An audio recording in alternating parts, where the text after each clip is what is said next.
He definitely cut it. Yeah, he was at war. They were at war with the. Oh man, I wish I could. If somebody in the comments knows what I'm talking about, the first the episode, first two episodes of House of the Dragon, they were at war with the people that were living in the marsh or whatever that those the sand people, the sand people or something like that.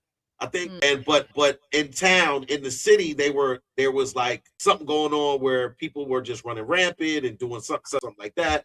And I think a guy raped. Yeah, Okay, yeah, okay. he got raped. I think a guy raped somebody or did something All like right, that. I remember. All He was right, this wasn't. They weren't. Okay, yeah, this wasn't at like Knight's Landing or nothing. It was okay. I think I remember what you talk about now. I vaguely remember, but I still feel like I got to go back and rewatch it. But maybe in the not. red Maybe clothes. Yeah, he was part of he was part of the red clothes. Yeah.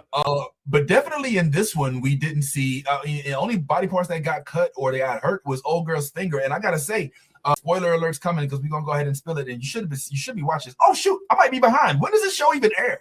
Sundays. Sunday. Sunday? Oh, okay. behind. So we got time. They always on the Sundays.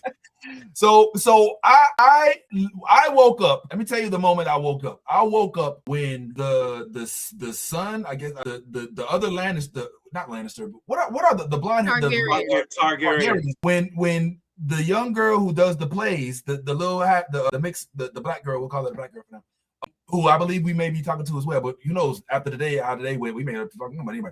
But so I'm hoping calling her a black girl. Yeah, I mean, like goodness. I mean, she's look. All right, we'll get her name. We'll get her name. We want to talk to black people. All right, her name is Tanzin Crawford. I know her real name. I don't know her. I don't know her name in the show. Is what I meant. So my apologies. Don't let that get out there. But when she stuck the little thing in the dragon puppet and old boy went to work, that was when I peeked up. All right, that's when I was like, oh, and then you get to learn. That long? It did. Really? You know, okay. Yeah, it did because up until that moment, it wasn't really clear as to antagonist, protagonist. Where were we going? We know he wants to be a knight. We know he wants to defend the honor of his mentor.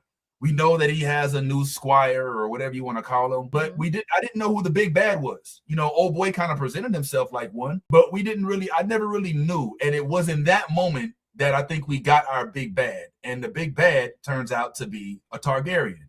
So I feel like the pacing was done that way intentionally because no shade, but Dunk isn't the brightest bulb in the lamp. You know what I'm saying? Like he's a big lug, a friendly giant personality, you know, that type of thing. So I think that it was very intentional for them to like give us that slow introduction so you see what his life was all about and what his world revolved around and the type of person that you're dealing with before he gets thrust into this new environment. Because if you peep, like when he did finally, that whole first episode was literally just slow go, giving you what his life is like, what was important to him,